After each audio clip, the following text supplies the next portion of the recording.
What are capital gains taxes? Simply put, when a person sells an asset for more than they purchased it for, that profit is called a capital gain. And in Canada, capital gains are subject to a capital gains tax. Now, when it comes to real estate, do capital gains taxes apply? Well, yes, depending on how you've used and designated the property. If the property has always been used and designated as a primary residence, meaning that you live there, when that property is sold, it is exempt from capital gains taxes. Now, if a property has always been used and designated as an investment property, then capital gains taxes will apply when that property is sold. Now, the tax applies as follows. Take the gain that you made, divide it by 2, and add that amount to your total income for the year.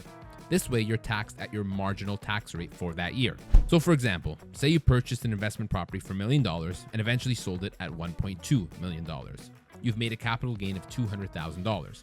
Now, take that $200,000, divide it by 2, and that $100,000 is what you'd add to your income to be taxed on for that year. Things can get a bit more complicated when there's a mix of primary residence and investment use for the same property, but I'll get into more detail on that in a later video. Have questions about capital gains or anything else real estate related? DM me and let's talk. And as always, like and follow for more content just like this.